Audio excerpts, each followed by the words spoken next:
ಸ್ನೇಹಿತರೆ, ಮೀಡಿಯಾ ಮಾಸ್ಟರ್ಸ್ಗೆ ಸ್ವಾಗತ ಸುಸ್ವಾಗತ.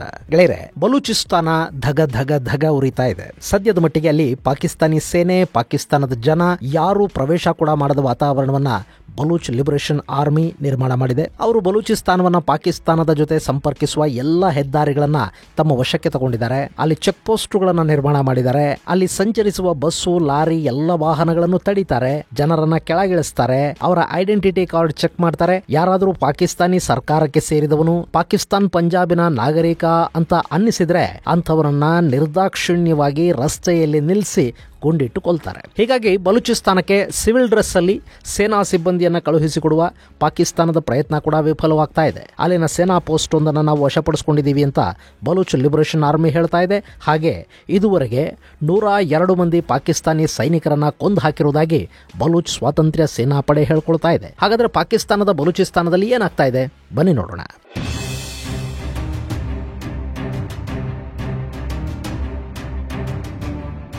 ಗೆಳೆಯರೆ, ನೀವು ಏನು ಬಿತ್ತುತ್ತೀರಿ ಅದನ್ನು ಬೆಳೆಯೋದಕ್ಕೆ ಸಾಧ್ಯ ಆಗತ್ತೆ. ಕಾಶ್ಮೀರದಲ್ಲಿ ಪ್ರತ್ಯೇಕತಾವಾದವನ್ನು ಬಿತ್ತಿ ಅಲ್ಲಿಗೆ ಭಯೋತ್ಪಾದಕರನ್ನು ಕಳುಹಿಸಿ ಕಾಶ್ಮೀರ ಅನ್ನೋ ಭೂಲೋಕ ಸ್ವರ್ಗವನ್ನು ಅಕ್ಷರಶಃ ನರಕ ಮಾಡಿದ ಪಾಕಿಸ್ತಾನ ಈಗ ತಾನು ಮಾಡಿದ ಪಾಪದ ಫಲವನ್ನ ಬಡ್ಡಿ ಸಮೇತ ಬಲೂಚಿಸ್ತಾನದಲ್ಲಿ ಖೈಬರ್ ಪಖ್ತೂನ್ಖ್ವಾದಲ್ಲಿ ಅನುಭವಿಸ್ತಾ ಇದೆ. ಬಲೂಚಿಸ್ತಾನದಲ್ಲಿ ಆಗಾಗ ಪಾಕಿಸ್ತಾನದ ಮೇಲೆ ಒಂದೊಂದು ದಾಳಿ ಮಾಡ್ತಾ ಇದ್ದ ಬಲೂಚ್ ಲಿಬರೇಷನ್ ಆರ್ಮಿ ಈ ತಿಂಗಳು ತನ್ನ ದಾಳಿಯ ಪ್ರಮಾಣವನ್ನು ತೀವ್ರಗೊಳಿಸಿದೆ. ಬಲೂಚಿಸ್ತಾನದ ಬೇಲಾ ಅನ್ನೋ ಕಡೆ ಇದ್ದ ಪಾಕಿಸ್ತಾನದ ಸೇನಾ ಶಿಬಿರದ ಮೇಲೆ ಬಲೂಚ್ ಸ್ವಾತಂತ್ರ್ಯ ಯೋಧರ ಪಡೆ ದಾಳಿ ಮಾಡಿದೆ. ಇಲ್ಲಿ ಮ್ಯಾಪ್ ಅಲ್ಲಿ ನೀವು ನೋಡ್ತಾ ಇದ್ದೀರಲ್ಲ, ಇದು ಬೇಲಾ. ಇದು ಕರಾಚಿಯಿಂದ ಸುಮಾರು 180 ಕಿಲೋಮೀಟರ್ ದೂರದಲ್ಲಿ, ಹಾಗೆ ಗ್ವದಾರ್ ಬಂದರಿನಿಂದ 500 ಕಿಲೋಮೀಟರ್ ದೂರದಲ್ಲಿದೆ. ಇಲ್ಲೊಂದು ಪಾಕಿಸ್ತಾನಿ ಸೇನಾ ಕ್ಯಾಂಪ್ ಇತ್ತು. ಅದರಲ್ಲಿ ಸುಮಾರು 40 ಮಂದಿ ಸೈನಿಕರಿರ್ತಾ ಇದ್ರು. ಆ ಕ್ಯಾಂಪ್ ಮೇಲೆ ಬಲೂಚ್ ಲಿಬರೇಷನ್ ಆರ್ಮಿಯ ಮಜೀದ್ ಬ್ರಿಗೇಡ್ ದಾಳಿ ಮಾಡಿದೆ. ಕ್ಯಾಂಪ್ನ ಬಾಗಿಲಿಗೆ ಸ್ಫೋಟಕಗಳನ್ನು ತುಂಬಿದ್ದ 2 ವಾಹನಗಳನ್ನು ನಿಲ್ಲಿಸಿ ಸ್ಫೋಟಿಸಿದ್ದಾರೆ. ಆ ನಂತರ ಮಜೀದ್ ಬ್ರಿಗೇಡ್ ಪಡೆ ಕ್ಯಾಂಪ್ ಒಳಗೆ ನುಗ್ಗಿ ಫೈರ್ ಓಪನ್ ಮಾಡಿದೆ. ಅಲ್ಲಿದ್ದ 40ಕ್ಕೆ 40 ಸೈನಿಕರನ್ನ ಕೊಂದು ಹಾಕಲಾಗಿದೆ. ಹಾಗೆ ಮಸ್ತಿಂಗ್ ಅನ್ನೋ ಕಡೆ ಪೊಲೀಸ್ ಠಾಣೆ ಮೇಲೆ ಲಿಬರೇಷನ್ ಆರ್ಮಿ ಪಡೆ ದಾಳಿ ಮಾಡಿದ್ದು ಅದನ್ನು ವಶಕ್ಕೆ ತಗೊಂಡಿದೆ ಮತ್ತು ಪೊಲೀಸರನ್ನು ಕೂಡ ಅರೆಸ್ಟ್ ಮಾಡಿಟ್ಕೊಂಡಿದೆ. ಇಲ್ಲಿವರೆಗೆ ಬಲೂಚ್ ಲಿಬರೇಷನ್ ಆರ್ಮಿ 22 ಮಂದಿ ಪಾಕಿಸ್ತಾನದ ಸೈನಿಕರು ಹಾಗೂ ಪೊಲೀಸರನ್ನ ತನ್ನ ವಶದಲ್ಲಿ ಇಟ್ಟುಕೊಂಡಿರುವುದಾಗಿ ಹೇಳಿದೆ. ಹಾಗೆ ಬಲೂಚನ್ನ ಸಂಪರ್ಕಿಸುವ ಆ ಭಾಗದ ಎಲ್ಲ ಹೈವೇಗಳಲ್ಲಿ ಕೂಡ ಬ್ರಿಗೇಡ್ ಚೆಕ್ ಪೋಸ್ಟ್ಗಳು ನಿರ್ಮಾಣ ಆಗಿವೆ. ಆ ಹಾದಿಯಲ್ಲಿ ಬರುವ ಪ್ರತಿಯೊಂದು ವಾಹನವನ್ನ ತಪಾಸಣೆಗೆ ಒಳಪಡಿಸಲಾಗ್ತಾ ಇದೆ. ಕಲಾತ್ ಬಳಿ ರಸ್ತೆಯಲ್ಲಿ ಬರ್ತಾ ಇದ್ದ ಬಸ್ ಒಂದನ್ನು ನಿಲ್ಲಿಸಿ ಅದರಲ್ಲಿದ್ದ ಪ್ರಯಾಣಿಕರನ್ನ ಕೆಳಗಿಳಿಸಿ ಸಾಲಾಗಿ ನಿಲ್ಲಿಸಿ ಅವರನ್ನ ಗುಂಡಿಟ್ಟು ಕೊಲ್ಲಲಾಗಿದೆ. ಹಾಗೆ ಸಾವಿಗೀಡಾದವರು ಸಿವಿಲಿಯನ್ ಡ್ರೆಸ್ ಅಲ್ಲಿದ್ದ ಪಾಕಿಸ್ತಾನದ ಸೈನಿಕರು ಅಂತ ಮಜೀದ್ ಬ್ರಿಗೇಡ್ ಹೇಳ್ಕೊಂಡಿದೆ. ಹೀಗೆ ವಿವಿಧ ಕಡೆಗಳಲ್ಲಿ ನಡೆಸಿದ ದಾಳಿಯಲ್ಲಿ ಒಟ್ಟು 62 ಮಂದಿಯನ್ನ ಹೊಡೆದು ಕೆಡವಲಾಗಿದೆ. ಪಾಕಿಸ್ತಾನಿ ಸೇನಾ ಕ್ಯಾಂಪ್ ಮೇಲೆ ನಡೆದ ದಾಳಿಯಲ್ಲಿ ಸಾವಿಗೀಡಾದ 40 ಸೈನಿಕರು ಸೇರಿದಂತೆ ಒಟ್ಟು 102 ಮಂದಿಯನ್ನ ನಾವು ಕೊಂದಿದ್ದೀವಿ ಅಂತ ಬಲೂಚ್ ಲಿಬರೇಷನ್ ಆರ್ಮಿಯ ವಕ್ತಾರ ಜಿಯಾಂದ್ ಬಲೂಚ್ ಹೇಳಿದ್ದಾನೆ. ಈ ಕಾರ್ಯಾಚರಣೆಗೆ ಅವರು ಹೆರಾಫ್ ಅನ್ನೋ ಹೆಸರನ್ನು ಕೊಟ್ಟಿದ್ದಾರೆ. ಹೆರಾಫ್ ಅಂದ್ರೆ ಬ್ಲಾಕ್ ಥಂಡರ್ ಅಂತ ಅರ್ಥ.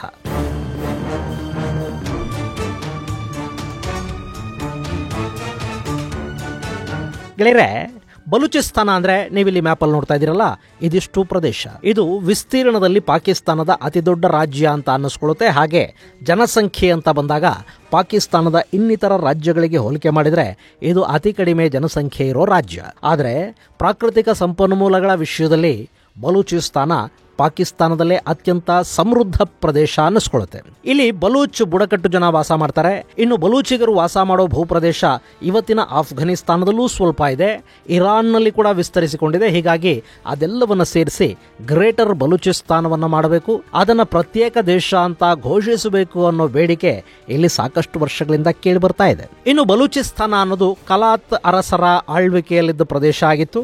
ಭಾರತಕ್ಕೆ ಸ್ವಾತಂತ್ರ್ಯ ಬಂದು ಪಾಕಿಸ್ತಾನ ರಚನೆ ಆಯ್ತಲ್ಲ, ಆಗ ರಾಜರ ಸಂಸ್ಥಾನಗಳಿಗೆ ಭಾರತ ಅಥವಾ ಪಾಕಿಸ್ತಾನದಲ್ಲಿ ವಿಲೀನಗೊಳ್ಳುವ ಅಥವಾ ಸ್ವತಂತ್ರವಾಗಿ ಉಳಿಯುವ ಅವಕಾಶವನ್ನ ಬ್ರಿಟಿಷರು ಕೊಟ್ಟರು. ಈ ಬಲೂಚಿಸ್ತಾನಕ್ಕೆ ಅವತ್ತು ಪಾಕಿಸ್ತಾನದಲ್ಲಿ ವಿಲೀನಗೊಳ್ಳೋದಕ್ಕೆ ಇಷ್ಟ ಇರಲಿಲ್ಲ. ಆದರೆ ಜಿನ್ನಾ ವಂಚನೆಯಿಂದ ಈ ಸಂಸ್ಥಾನವನ್ನ ಪಾಕಲ್ಲಿ ವಿಲೀನ ಮಾಡಿಕೊಂಡ. ಆದರೆ ಅವರಿಗೆ ಕೊಡೋದಾಗಿ ಹೇಳಿದ್ದ ಸ್ಥಾನಮಾನಗಳನ್ನ ಕೊಡೋ ಕೆಲಸ ಆಗಲಿಲ್ಲ. ಹೀಗಾಗಿ ಬಲೂಚಿಗರು ಹೋರಾಟವನ್ನು ಶುರು ಮಾಡಿದ್ರು. ಗೆಳೆಯರೆ, ಬಲೂಚಿಸ್ತಾನ ಹೇಗೆ ಪಾಕಿಸ್ತಾನದಲ್ಲಿ ವಿಲೀನಗೊಳ್ತು ಮತ್ತು ಪಾಕಿಸ್ತಾನದ ಅವತ್ತಿನ ನಾಯಕರು ಬಲೂಚ್ ರಾಜವಂಶಕ್ಕೆ ಹೇಗೆ ವಂಚಿಸಿದ್ರು ಅನ್ನೋ ಬಗ್ಗೆ ಈ ಹಿಂದಿನ ವಿಡಿಯೋ ಒಂದರಲ್ಲಿ ನಿಮಗೆ ವಿಸ್ತಾರವಾಗಿ ಹೇಳಿದ್ದೀನಿ. ಆ ವಿಡಿಯೋ ಲಿಂಕ್ ಅನ್ನು ಕೂಡ ನಿಮಗೆ ಡಿಸ್ಕ್ರಿಪ್ಷನ್ ಬಾಕ್ಸ್ ಅಲ್ಲಿ ಕೊಡ್ತಾ ಇದ್ದೀನಿ, ನೀವು ಅದನ್ನು ನೋಡಬಹುದು. ಇನ್ನು ಹೀಗೆ ಈ ಪ್ರದೇಶ ಪಾಕಿಸ್ತಾನದಲ್ಲಿ ವಿಲೀನಗೊಂಡ ನಂತರ ಕೂಡ ಬಲೂಚಿಸ್ತಾನದ ಜೊತೆ ಪಾಕ್ ಆಡಳಿತ ಅಂದ್ರೆ ಪಂಜಾಬ್ ಮೂಲದ ನಾಯಕರು ನಡ್ಕೋತಾ ಇದ್ದ ರೀತಿಯನ್ನ ಪ್ರತಿಭಟಿಸಿ ನಮ್ಮ ಹಕ್ಕುಗಳನ್ನು ನಮಗೆ ಕೊಡಿ ಅಂತ ಹೋರಾಟಕ್ಕಿಳಿದಿದ್ದ ಬಲೂಚಿಸ್ತಾನದ ನಾಯಕ, ಅಲ್ಲಿನ ಮಾಜಿ ಮುಖ್ಯಮಂತ್ರಿ ಕೂಡ ಆಗಿದ್ದ ನವಾಬ್ ಅಕ್ಬರ್ ಬುಕ್ತಿ ಅವರನ್ನ ಪಾಕಿಸ್ತಾನ ವೈಮಾನಿಕ ದಾಳಿ ಮಾಡಿ 2006ರಲ್ಲಿ ಕೊಂದು ಹಾಕಿತು. ಬುಕ್ತಿ ಅವರ ಬಲಿದಾನದ ನಂತರ ಬಲೂಚಿಸ್ತಾನದಲ್ಲಿ ಸಶಸ್ತ್ರ ಹೋರಾಟ ತೀವ್ರತೆಯನ್ನು ಪಡ್ಕೊಳ್ತಾ ಹೋಯಿತು. ಇಲ್ಲಿ ಯಾವಾಗ ಪ್ರತ್ಯೇಕ ಬಲೂಚಿಸ್ತಾನದ ಹೋರಾಟ ಶುರುವಾಯಿತೋ ಆಗ ಪಾಕಿಸ್ತಾನ ಅಂತಾರಾಷ್ಟ್ರೀಯ ನೆರವನ್ನು ಪಡ್ಕೊಳ್ಳೋ ಸಲುವಾಗಿ ಇದರಲ್ಲಿ ಚೈನಾದ ಸಹಾಯ ಪಡ್ಕೊಳ್ಳೋದಕ್ಕೆ ಮುಂದಾಯಿತು. ಚೈನಾಗೂ ಕೂಡ ತನ್ನ ಬೆಲ್ಟ್ ಅಂಡ್ ರೋಡ್ ಇನಿಷಿಯೇಟಿವ್ ಅನ್ನು ಜಾರಿಗೆ ತರುವುದಕ್ಕೆ ಮತ್ತು ಹಿಂದೂ ಮಹಾಸಾಗರದ ಹಾದಿಯನ್ನು ಬೈಪಾಸ್ ಮಾಡಿ ಯುರೋಪ್ ಜೊತೆ ನೇರ ಸಂಪರ್ಕವನ್ನು ಸಾಧಿಸುವುದಕ್ಕೆ ಮತ್ತೊಂದು ಪರ್ಯಾಯ ಮಾರ್ಗದ ಅಗತ್ಯ ಆಯಿತು. ಹೀಗಾಗಿ ಚೈನಾ ಇಲ್ಲಿ ಸಿಪೆಕ್ ಅಂದ್ರೆ ಚೈನಾ ಪಾಕ್ ಎಕನಾಮಿಕ್ ಕಾರಿಡಾರ್ನ ಅಡಿಯಲ್ಲಿ ಹೆದ್ದಾರಿಯೊಂದನ್ನು ನಿರ್ಮಾಣ ಮಾಡಿ ಗ್ವದಾರಲ್ಲಿ ಬಂದರನ್ನು ನಿರ್ಮಾಣ ಮಾಡೋ ಯೋಜನೆಯನ್ನು ಕೈಗೆತ್ತಿಕೊಳ್ತು. ಈಗ ಬಲೂಚಿಸ್ತಾನದ ಗ್ವದಾರಲ್ಲಿ ಅತ್ಯಂತ ವ್ಯವಸ್ಥಿತ ಎಲ್ಲ ಸೌಲಭ್ಯಗಳನ್ನು ಒಳಗೊಂಡ ಬಂದರನ್ನ ಚೈನಾ ನಿರ್ಮಾಣ ಏನು ಮಾಡಿದೆ, ಆದರೆ ಅದು ಜಗತ್ತಿನ ಏಕೈಕ ಖಾಲಿ ಬಂದರು ಅನ್ನೋ ಕುಖ್ಯಾತಿಗೆ ಕೂಡ ಪಾತ್ರವಾಗ್ತಾ ಇದೆ. ಯಾಕೆಂದ್ರೆ ಆ ಬಂದರು ಕಾರ್ಯನಿರ್ವಹಿಸೋದಕ್ಕೆ ಬಲೂಚ್ ಲಿಬರೇಷನ್ ಆರ್ಮಿ ಇಲ್ಲಿ ಅವಕಾಶವನ್ನು ಕೊಡ್ತಾ ಇಲ್ಲ. ಹಾಗೆ ಸಿಪೆಕ್ ಕಾರ್ಯಾಚರಣೆಯನ್ನು ಕೂಡ ಬಲೂಚಿಗರಲ್ಲಿ ತಡಿತಾ ಇದ್ದಾರೆ. ಬಲೂಚಿಸ್ತಾನದ ಸಂಪತ್ತನ್ನ ಪಾಕಿಸ್ತಾನ ಹಾಗೂ ಚೈನಾಗಳು ಅನುಭವಿಸ್ತಾ ಇವೆ. ನಮ್ಮ ಸಂಪತ್ತಿನ ಪಾಲುದಾರಿಕೆ ನಮಗೆ ಸಿಗ್ತಾ ಇಲ್ಲ ಅನ್ನೋದು ಒಂದು ಕಡೆ ಬಲೂಚಿನ ಜನರ ಸಿಟ್ಟಿಗೆ ಕಾರಣವಾಗ್ತಾ ಇದ್ರೆ, ಮತ್ತೊಂದು ಕಡೆ ಬಲೂಚಿಗರ ಆದಾಯದ ಮೂಲ ಮೀನುಗಾರಿಕೆ. ಆದರೆ ಅದನ್ನು ಕೂಡ ಚೈನಾದ ದೊಡ್ಡ ದೊಡ್ಡ ಮೀನುಗಾರಿಕಾ ಹಡಗುಗಳು ತಿಂದುಕೊಳ್ತಾ ಇವೆ. ಮೊಟ್ಟೆ ಮರಿಗಳನ್ನು ಕೂಡ ಬಿಡದೆ ಚೈನಾ ಅಲ್ಲಿನ ಸಮುದ್ರವನ್ನು ದೋಚುತ್ತಾ ಇದೆ. ಅದು ಅಲ್ಲಿನ ಮೀನುಗಾರರ ಆಕ್ರೋಶಕ್ಕೆ ಕಾರಣವಾಗ್ತಾ ಇರೋ ವಿಷಯ. ಜೊತೆಗೆ ಇಲ್ಲಿರೋ ಚೈನಾದ ನಾಗರಿಕರಿಗೆ ಹಾಗೂ ಚೈನಾ ಆಸ್ತಿಯ ರಕ್ಷಣೆಗೆ ಅಂತ ಪಾಕಿಸ್ತಾನದ ಸರ್ಕಾರ ಇಲ್ಲಿ ಹೆಚ್ಚುವರಿ ಸೇನೆಯನ್ನು ನಿಯೋಜನೆ ಮಾಡಿತು. ಗ್ವದಾರ್ ನಗರದ ಸುತ್ತ ಬಿಗಿ ಭದ್ರತೆಯನ್ನು ಮಾಡಿದರು, ತಂತಿ ಬೇಲಿಗಳನ್ನು ಹಾಕಿದರು. ಇದರ ಪರಿಣಾಮ ಅಲ್ಲಿನ ಸ್ಥಳೀಯ ಜನ ತಮ್ಮದೇ ನೆಲದಲ್ಲಿ ನಿರ್ಭಿಡೆಯಿಂದ ಓಡಾಡೋದಕ್ಕೆ ಸಾಧ್ಯವಾಗದ ವಾತಾವರಣ ನಿರ್ಮಾಣ ಆಯಿತು. ಇದೆಲ್ಲ ಅಲ್ಲಿನ ನಾಗರಿಕರ ಸಿಟ್ಟಿಗೆ ಕಾರಣವಾಗ್ತಾ ಹೋದು. ಜೊತೆಗೆ ಬಲೂಚಿಸ್ತಾನದ ಸ್ವಾತಂತ್ರ್ಯಕ್ಕಾಗಿ ಹೋರಾಟ ಮಾಡ್ತಾ ಇರೋ ಸಂಘಟನೆಗಳು ತಮ್ಮ ಶಕ್ತಿಯನ್ನ ಹೆಚ್ಚು ಮಾಡ್ಕೋತಾ ಹೋದ್ವು. ಅವರಿಗೆ ಖೈಬರ್ ಪಖ್ತೂನ್ಖ್ವಾದಿಂದ TTP ಅಂದ್ರೆ ತೆಹರಿಕ್ ತಾಲಿಬಾನ್ ಪಡೆಗಳ ಬೆಂಬಲ ಕೂಡ ಸಿಗ್ತಾ ಹೋಯಿತು. ಪರಿಣಾಮ ಈಗ ಬಲೂಚ್ ಹೋರಾಟದ ತೀವ್ರತೆ ಹೆಚ್ಚಾಗಿದೆ. ಅವರು ಪಾಕಿಸ್ತಾನದ ಸೇನಾ ವಾಹನಗಳ ಮೇಲೆ ದಾಳಿ ಮಾಡ್ತಾ ಇದ್ರು. ಈಗ ಆಗಸ್ಟ್ 3ನೇ ವಾರದಲ್ಲಿ ಬಲೂಚಿಸ್ತಾನಕ್ಕೆ ಪಾಕಿಸ್ತಾನದಿಂದ ಬರುವ ಎಲ್ಲ ವಾಹನಗಳನ್ನ ಟಾರ್ಗೆಟ್ ಮಾಡ್ಕೋತಾ ಹೋಗ್ತಾ ಇದ್ದಾರೆ.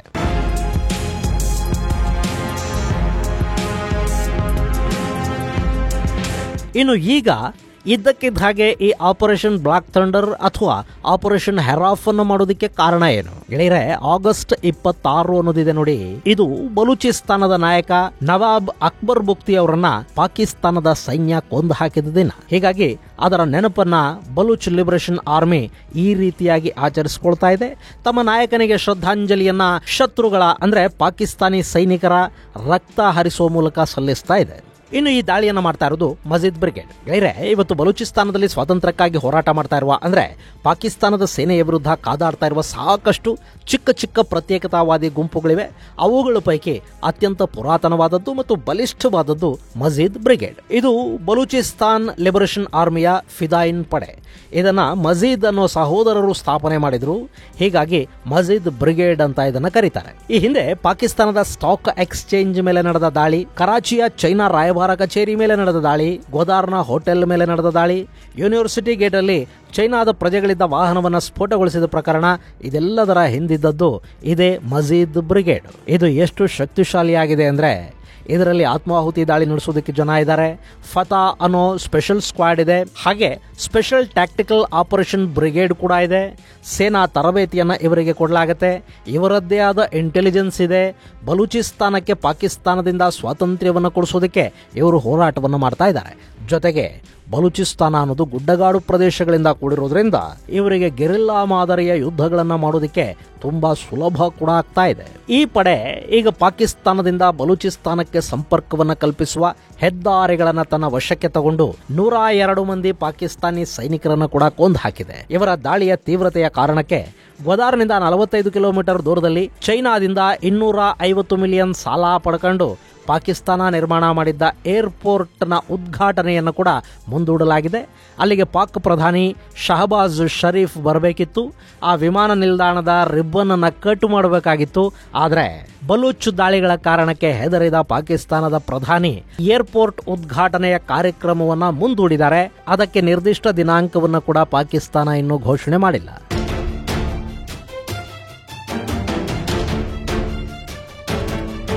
ಇನ್ನು ಇದೇ ಥರದ ಪರಿಸ್ಥಿತಿ ಖೈಬರ್ ಪಖ್ತೂನ್ಖ್ವಾ ಪ್ರದೇಶದಲ್ಲಿ ಕೂಡ ನಿರ್ಮಾಣ ಆಗಿದೆ. ಅಲ್ಲಿ ಕೂಡ ಹೆದ್ದಾರಿಗಳನ್ನು TTP ಪಡೆಗಳು ತಮ್ಮ ವಶಕ್ಕೆ ತಗೋತಾ ಇವೆ. ಪಾಕಿಸ್ತಾನದ ಸೇನೆ ದಿಕ್ಕು ತೋಚದ ಹಾಗೆ ಕೂತಿದೆ.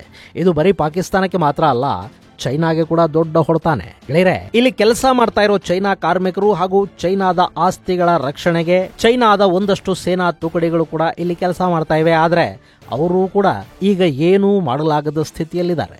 ತಮ್ಮ ಜನರನ್ನ ಕಾಪಾಡಿಕೊಂಡ್ರೆ ಸಾಕು ಅನ್ನೋ ಪರಿಸ್ಥಿತಿ ಅವರದ್ದು. ಇನ್ನು ಈ ಆಪರೇಷನ್ ಹೆರಾಫ್ ಅನ್ನೋದು ಎಷ್ಟು ದಿನ ನಡೆಯುತ್ತೆ, ಪಾಕಿಸ್ತಾನ ಇದನ್ನು ಹೇಗೆ ನಿಗ್ರಹಿಸುತ್ತೆ ಅನ್ನೋದನ್ನ ಕಾದು ನೋಡಬೇಕು. ಇದು ಗೆಳೆಯರೆ ಬಲೂಚಿಸ್ತಾನದಲ್ಲಿ ನಡೀತಾ ಇರೋ ಆಪರೇಷನ್ ಹೆರಾಫ್ ಕುರಿತಾದ ಒಂದಷ್ಟು ಮಾಹಿತಿ. ಮುಂದಿನ ಸಂಚಿಕೆಯಲ್ಲಿ ಮತ್ತಷ್ಟು ವಿಶೇಷಗಳ ಜೊತೆ ಮತ್ತೆ ಭೇಟಿಯಾಗೋಣ. ಅಲ್ಲಿವರೆಗೆ ಜೈ ಹಿಂದ್, ಜೈ ಕರ್ನಾಟಕ.